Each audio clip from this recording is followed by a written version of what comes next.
Puji Tuhan, Shalom Bapak Ibu Saudara. Nama saya Peter Januar. Sekarang saya berumur 27 tahun.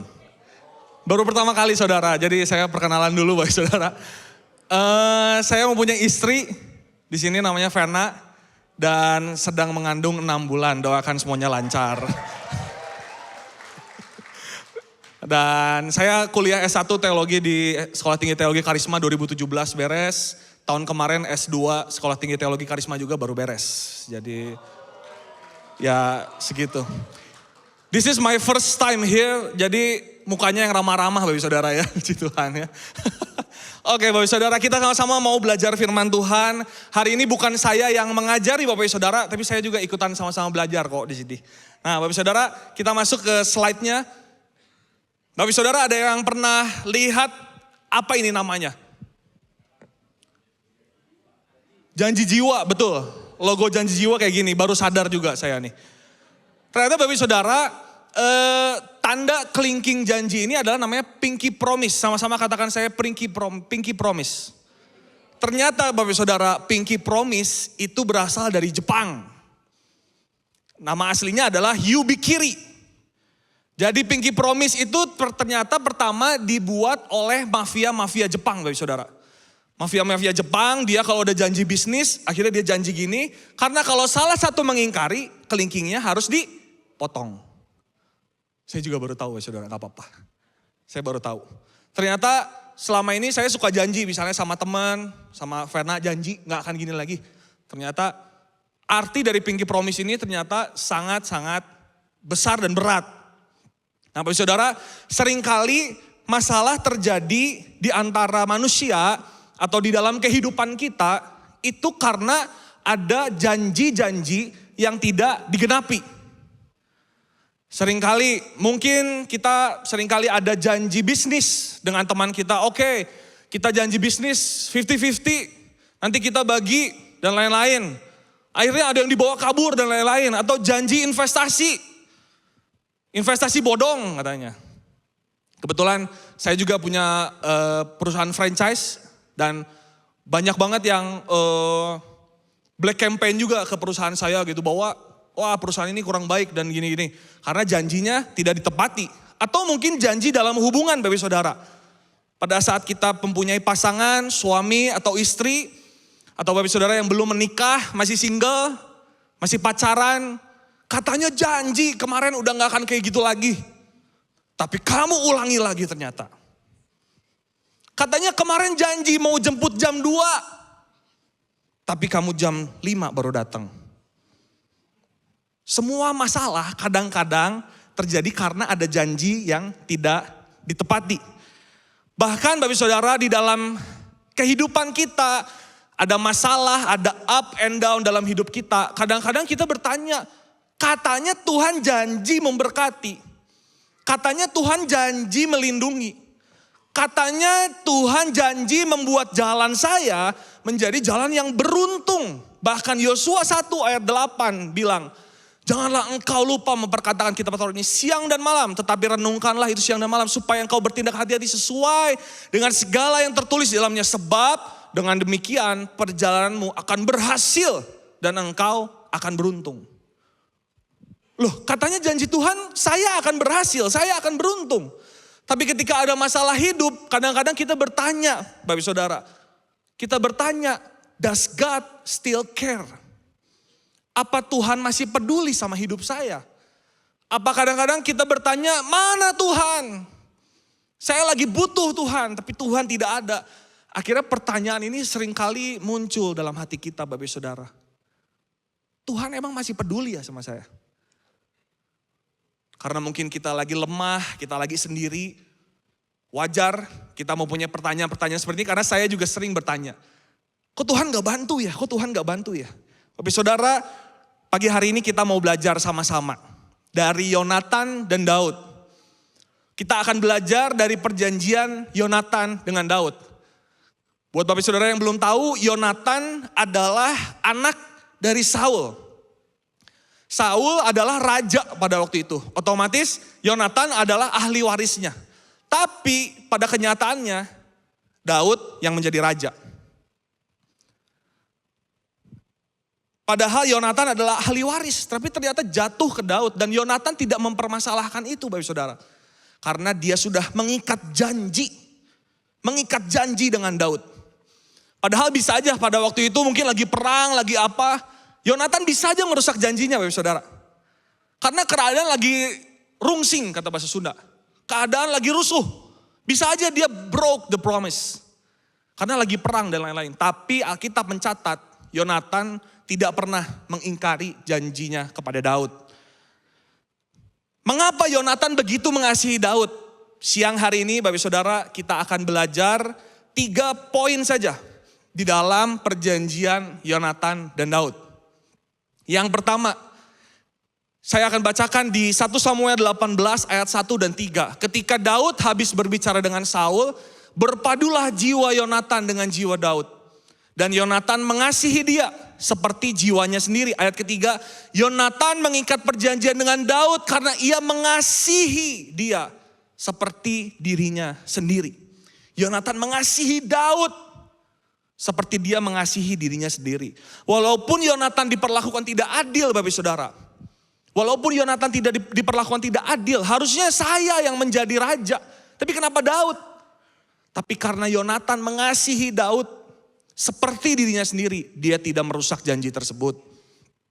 Dia tidak dendam Bapak Saudara, dia tidak memberontak, dia tidak mengeluh. Alkitab tidak pernah mencatat Yonatan itu ada mengeluh. Kenapa sih Daud yang malah jadi ini? Dia kan lebih jelek, lebih pendek. Karena kalau kita lihat Yonatan perangainya lebih bagus Bapak Saudara, fisiknya lebih bagus. Daud ini gak terlalu bagus. Tapi karena janji. Poin yang pertama yang kita belajar adalah kasih. Kasih. Di dalam sebuah janji harus ada yang namanya kasih. Katakan amin. Di dalam sebuah janji harus didasari dengan kasih. Karena kasih harus menjadi fondasi dalam sebuah janji. Kalau kasih tidak menjadi fondasi di dalam janji, janji itu pasti gak konsisten. Jadi kadang-kadang ditepati, kadang-kadang enggak. Ketika saya berjanji untuk menikahi, ya kan? Berjanji untuk menikahi istri saya. Bahkan di janji nikahnya sampai maut memisahkan. Apakah waktu ditanya saya yakin gak? Enggak juga Bapak Saudara. Tapi karena saya membuat kasih itu jadi fondasi dalam sebuah janji. Mau gak mau saya harus tepatkan janji itu. Bapak Saudara 1 Korintus 13 ayat 3 bilang seperti ini. Dan sekalipun aku membagi-bagikan segala sesuatu yang ada padaku. Sekalipun saya membagikan segala sesuatu yang ada padaku. Bahkan menyerahkan tubuhku untuk dibakar. Kita baca sama-sama Bapak Saudara ya. 1, 2, 3. Tetapi jika aku tidak mempunyai kasih, sedikit pun tidak ada faedahnya bagiku. Segala sesuatu udah dikasih. Bahkan tubuhnya biarin dibakar juga gak apa-apa. Tapi kalau bukan karena atas nama kasih, tidak ada faedahnya. Kalau kasih kita yang menjadi pondasi, pasti akan hancur. Amin Bapak Saudara. Karena kasih kita berubah. Kalau kita dijahatin orang, kita bisa jahatin balik. Tapi karena dia sudah baik, ya udah saya baikin dia. Tapi apa Bapak Saudara pernah bikin hal yang baik sama orang yang jahat sama Anda? Kayaknya susah Bapak Saudara, benar? Karena kalau kasih kita yang jadi pondasi, pasti akan hancur. Tapi dengarkan Bapak Saudara, kalau kasih Kristus yang jadi pondasi, pasti akan kokoh. Karena kasih Kristus unconditional, tidak bersyarat. Tapi kadang-kadang kita bertanya, kasih yang seperti apa yang harus jadi pondasi? Ini adalah dasar kasih yang begitu besar, yang Tuhan sudah demonstrasikan untuk setiap kita Bapak Saudara. Karena begitu besar kasih Allah. Sehingga apa? Ia telah mengaruniakan anaknya yang tunggal. Supaya setiap orang yang percaya kepadanya tidak binasa. Melainkan beroleh hidup yang kekal. Karena dalam sebuah kasih ada komitmen. Dalam sebuah kasih ada komitmen. Tuhan berkomitmen pada setiap kita. Dia mau mati mengorbankan anaknya. Dia mau mati untuk kita. Itu adalah komitmen daripada Tuhan. Jadi Bapak Saudara ketika ada komitmen dalam sebuah janji. Sesebel apapun pasangan kita. Sesebel apapun orang tua kita. Sesebel apapun partner kita. Waktu kelas pranikah saya belajar bahwa dalam pernikahan kalau nggak kasih Kristus yang jadi pondasi, saya pasti berdarah-darah di pernikahan. Dan saya baru menikah sekarang setahun. Dan saya sudah lumayan, setahun saja sudah lumayan merasakan loh saudara. Gimana nanti tahun-tahun ke depan saya yakin pasti lebih luar biasa lagi. Kalau bukan kasih Kristus yang jadi pondasi, nggak bisa saya nggak bisa banget. Waktu awal saya selalu bilang sama Vena, kita harus sama-sama kasih Kristus yang jadi pondasi.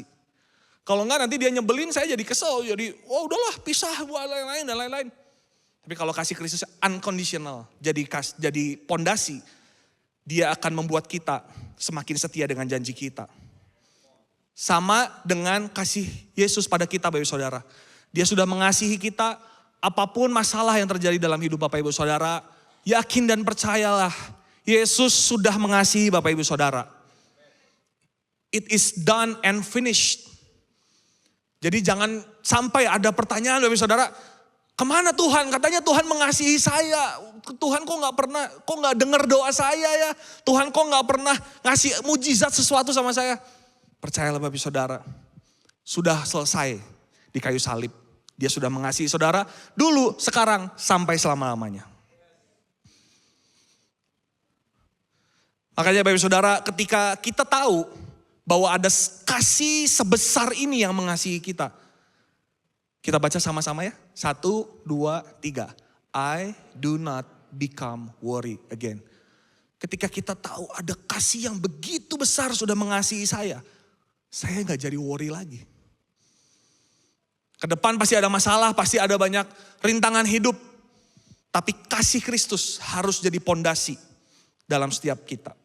God is love, Tuhan adalah kasih. He thinks love, He acts love, He is love.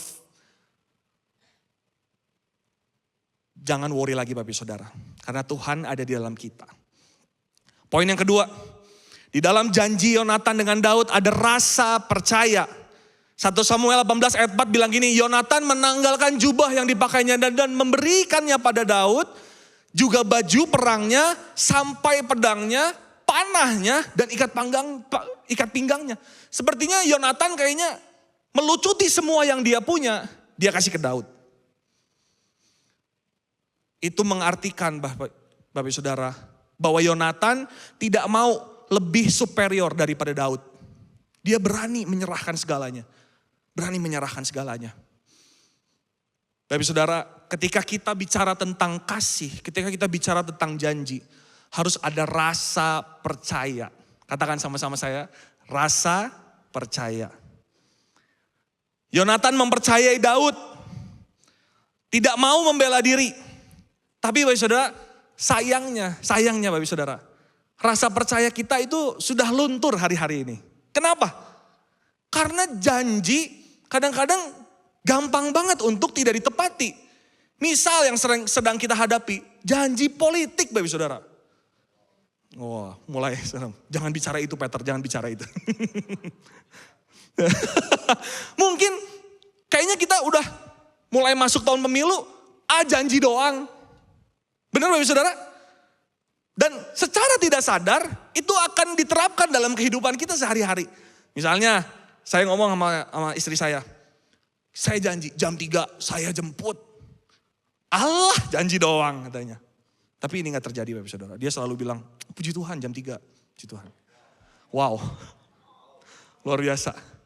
Tapi kadang-kadang luntur Bapak Ibu Saudara, secara gak sadar loh. Janji politik itu jadi kayaknya cuma janji doang. Ya bensin gratis, ya kuliah gratis, ya semuanya gratis. Nanti kalau udah kepilih ya lupa lagi semuanya Bapak Ibu Saudara. Dan saya tidak mau memperlanjut ini karena nanti viral Bapak Ibu Saudara. Mungkin bukan janji politik ya janji bisnis yang sering-sering kita sedang hadapi. Mungkin dengan teman kita dihianati, kita dan lain-lain. Sayangnya rasa percaya itu mulai luntur. Jangan sampai firman Tuhan, janji Tuhan itu jadi luntur juga dalam hati kita Bapak Ibu Saudara.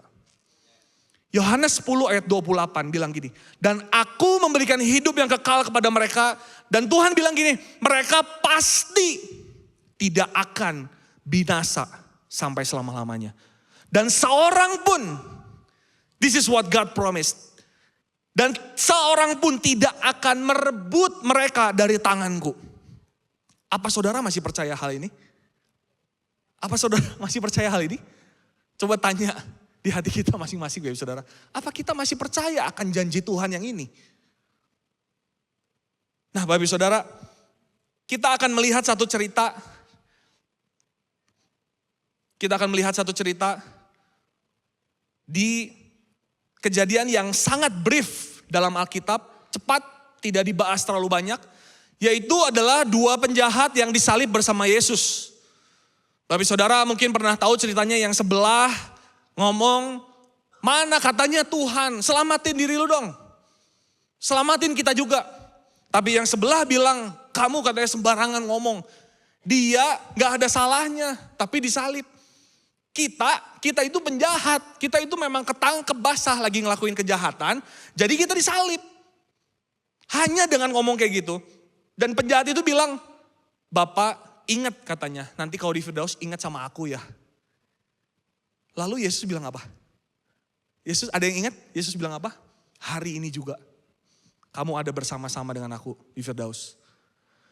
Saya sangat tidak sabar untuk ada di surga dan saya bertanya pada orang penjahat yang ada di sebelah Yesus, Bapak Saudara. Kenapa? Saya mau nanya. Lu kok bisa masuk sini sih? Kok bisa masuk ke surga? Emangnya lu ngapain aja selama hidup? Dia adalah penjahat seumur hidupnya. Lalu saya bertanya, pernah baca Alkitab gak sih? Apa itu Alkitab? Bahkan dia bertanya, apa itu Alkitab? Kok bisa sih masuk ke sini? Lalu penjahat itu cuma bilang, Tuhan ngomong gue boleh masuk. Ya gue masuk aja. Wow, sungguh luar biasa Bapak Saudara menurut saya cerita ini. Bagaimana iman kita bisa percaya akan janji-janji Tuhan, itu akan mempengaruhi semua respon kita dalam kehidupan. Amin. Bagaimana kita mempercayai janji Tuhan, itu akan mempengaruhi respon kita terhadap kehidupan. Hanya dengan iman maka kita bisa percaya. So siang hari ini Bapak Saudara, masih adakah iman ditemukan dalam setiap hati kita? Untuk kita percaya pada tuntunan Tuhan, pada bimbingan Tuhan, pada penyertaan Tuhan, pada semua yang Tuhan punya pasti dikasih sama kita. Apakah kita masih mempunyai iman tersebut? Bapak Saudara, ketika saya find out bahwa Vena hamil, itu di hari Rebo. Terus kita appointment sama dokter di hari Jumat. Jadi dari hari Rebo sampai Kamis, itu Vena selalu ngomong sama saya, gimana ya anaknya cowok atau cewek? Namanya siapa? Kan belum lihat, masa udah dipikirin namanya ya kan? Nanti kalau cowok namanya cewek gimana? Selalu dia, excited banget. Aduh gimana ya, nanti anaknya mau kayak gimana dan lain-lain. Oke saya bilang, ya nanti kita cek dulu. Akhirnya waktu Jumat pagi, masih tuh Vena. Excited. Jangan lupa ya jam segini kita ke dokter, udah tahu, tenang aja. Dan pada akhirnya saya berusaha untuk kita satu visi. Akhirnya saya bilang melalui WA, Ven nanti kalau misalnya kita cek ke dokter dan taunya gak ada gitu ya. Maksudnya tes packnya salah, kita harus bisa terima loh.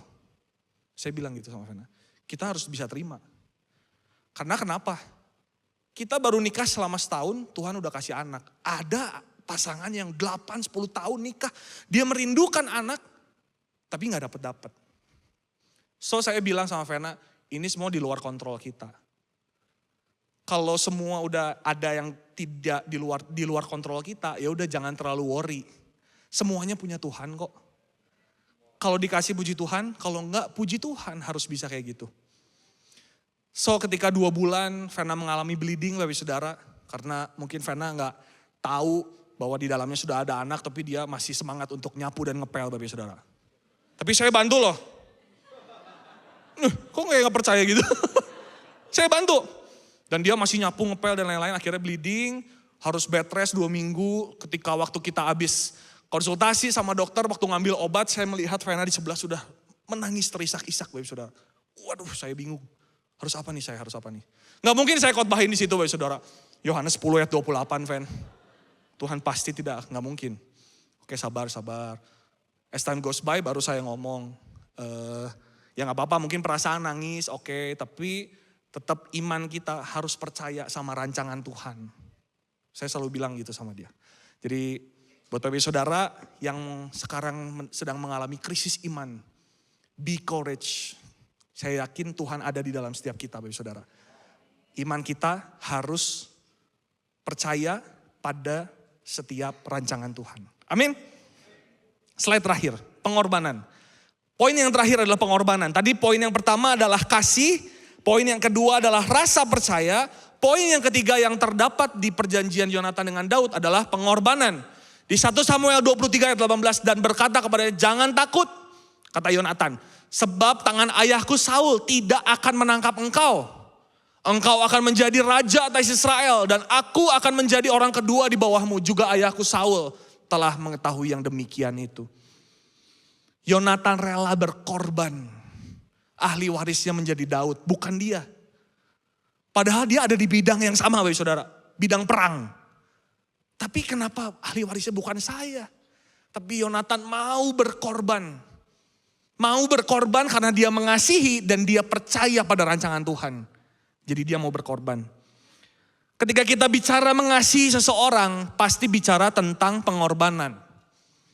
Ketika saya masih pacaran sama Vena, Bapak Saudara, rumah Vena di Cimahi, rumah saya di Arca Manik, Ujung Berung. Nah, kuliah Vena di Unpar, pada waktu itu saya masih naik motor, kita ke Unpar jalan-jalan, pengen ke Lembang, akhirnya kita ke Lembang, terus turun lagi saya ke Cimahi nganterin, terus saya pulang lagi ke Arca Manik. Itu namanya pengorbanan.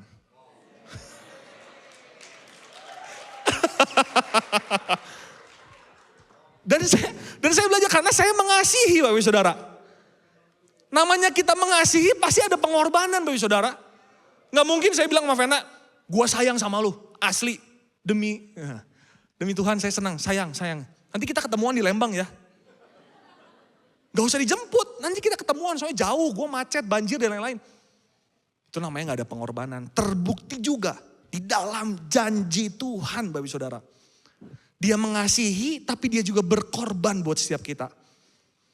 Dia gak hanya lip service, aku mengasihimu anakku, tapi dia enak-enakan di surga.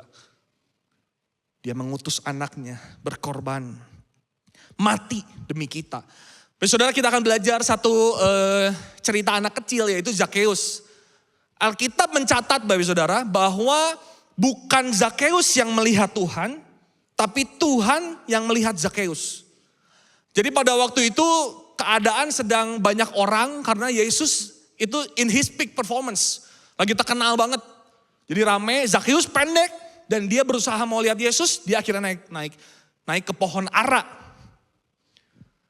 Bapak Saudara, keadaan Zakheus itu mengibaratkan keadaan manusia. Pendek, tidak bisa lihat Tuhan, penuh dosa.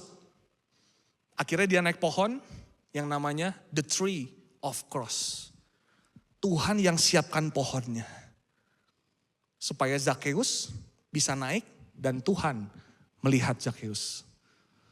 Dan Yesus bilang, Zakheus turun. Aku harus makan di rumahmu. Bapak Saudara nangkep di sini. Kita adalah manusia yang pendek, yang berdosa, yang tidak bisa melakukan apa-apa Bapak Saudara. Tapi Tuhan siapkan pohon ara itu, the tree of cross. Kita bisa naik dan Tuhan bisa melihat kita. Makanya di dalam lagu Amazing Grace yang punya Hillsong, I can see you now. I can see the love in your eyes. Laying yourself down. Raising up the broken to life. I can see you now. Oh, saya baru bisa lihat kasih Tuhan sekarang. Kalau bukan Tuhan yang berkorban buat saya gak bisa lihat Tuhan. Karena Tuhan yang sediakan pohonnya, saya bisa naik dan Tuhan yang lihat saya. Wah, cerita Zakheus ini luar biasa. Maka dari itu Bapak Saudara, kita harus mengingat janji Tuhan pada saat kesusahan. Dia Tuhan yang tidak pernah gagal dan tidak akan pernah gagal. Janji ini merupakan hal yang penting yang dibuat Tuhan dengan kita. Karena dia menghargai hubungan manusia dengan Tuhan, Bapak Saudara. Dan Tuhan ingin kita mengingat janji ini pada waktu kita mengalami masalah. Bapak Saudara, kita bilang kiri kanannya yuk, Tuhan gak pernah gagal. Di tahun yang baru nanti jalan bareng Tuhan yuk gitu. Yuk kita sama-sama bangkit berdiri Bapak Saudara. Kita mau nyanyi sebuah lagu, mungkin ada yang udah pernah dengar lagunya, tapi lirik lagu ini sangat luar biasa Bapak Saudara buat saya. Lagunya ada bahasa Inggris, tapi ini sangat bisa diikuti dengan baik. Dan lagu ini sangat memberkati saya throughout the year. Lagu ini jadi kekuatan buat saya, buat keluarga dan lain-lain. Saya harap lagu ini bisa jadi kekuatan juga buat Bapak Saudara.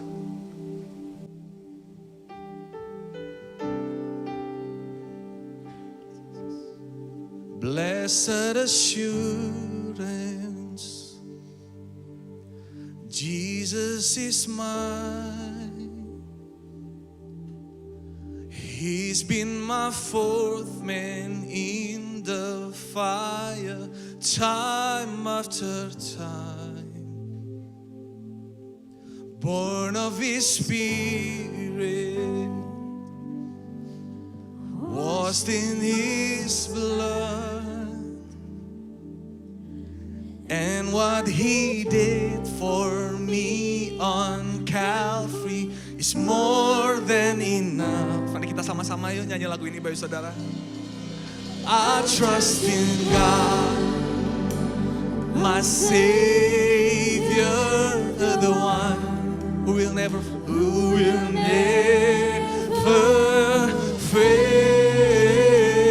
fail. He will never fail. I trust in God. Sama-sama. My Savior, the one who will never fail.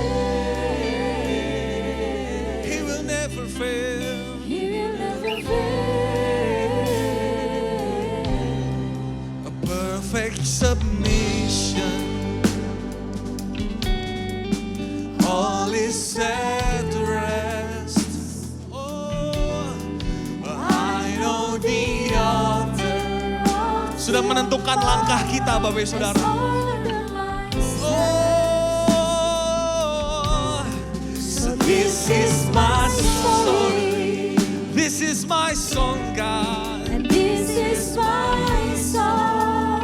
Mari angkat tanganmu saudara, sama-sama katakan I'm praising the reason. King and Savior, all the day long. Trust in God. I trust in God, Yeah. my Savior, the one Who will never fail. who will never fail. He will never fail. I trust in God. I trust in God, Kami mempercayakan seluruh kehidupan kami Tuhan. the one who will never fail. He will never fail. Ketika kita berdoa Bapak Saudara, Tuhan itu mendengar. Tuhan itu menjawab setiap doa kita Bapak Saudara. Karena Dia ada di dalam hati kita.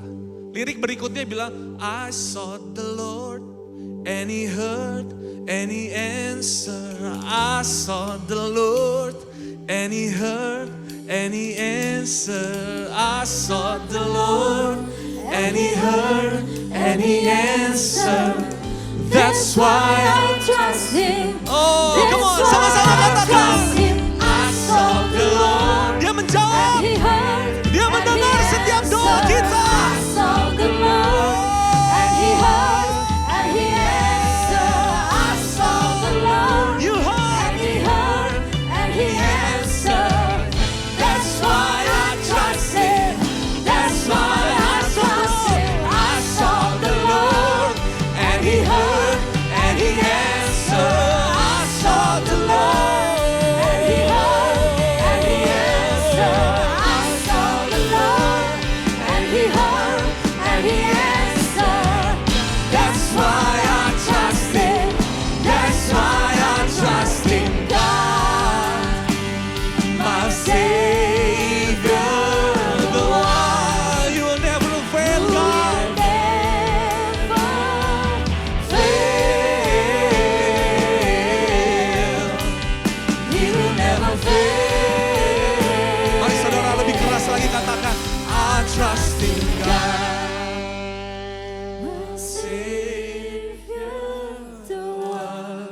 with all your heart. Who will never Fail. He will never fail.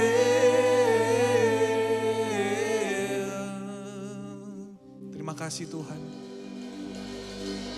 Engkau Allah yang tidak pernah gagal Tuhan. Mungkin kami sekarang melihat keadaan di depan Tuhan, sesuatu yang impossible Tuhan.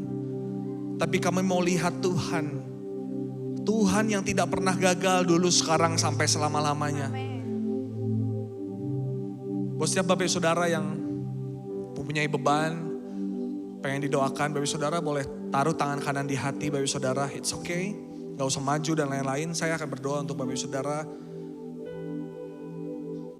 I sought the Lord and He heard and He answered. I sought the Lord and He heard and He answered. I sought the Lord and He heard and He answered. Sing, that's why I trust Him. Yes, God, that's why I trust Him. I sought the Lord and He heard and He answered. I sought the Lord. Kami mencari-Mu Tuhan.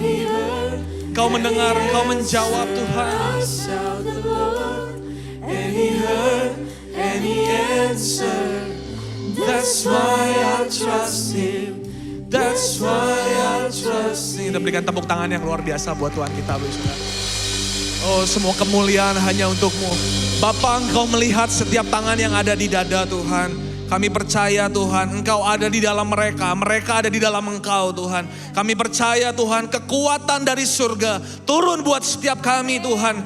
Siang hari ini kebetulan dengan malam tahun baru Tuhan, kami mau tahun depan kami terus berjalan dengan Engkau Tuhan. Karena tanpa Engkau kami gak bisa apa-apa Tuhan. Engkau yang menyediakan pohon tersebut Tuhan, supaya Zakeus bisa naik dan Tuhan melihat Zakeus. Kami mau Tuhan, kasih-Mu, rasa percaya kami dan pengorbanan Tuhan itu terus hidup dalam kami Tuhan selama tahun 2024. Kami percaya Tuhan, masalah ini mungkin jadi proses buat kami Tuhan.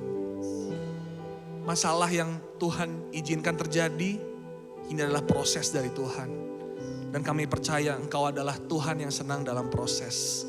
Aku berdoa Tuhan, buat setiap jemaat-Mu Tuhan, siang hari ini turun sukacita dan damai sejahtera daripada Tuhan memerintah dalam setiap hati mereka Tuhan. Kami percaya Tuhan, di dalam nama Tuhan Yesus, di dalam nama Tuhan Yesus. Hamba-Mu selesai berfirman Tuhan, setiap firman Tuhan, setiap perkataan yang keluar dari hamba-Mu Tuhan, kami mau meteraikan dalam hati setiap jemaat siang hari ini Tuhan. Supaya ketika mereka pulang, mereka terus diingatkan akan firman, karena Roh Kudus ada dalam setiap mereka. Terima kasih Tuhan, semua kemuliaan hanya untuk-Mu. Di dalam nama Tuhan Yesus kami sudah mengucap syukur. Amin. Amin.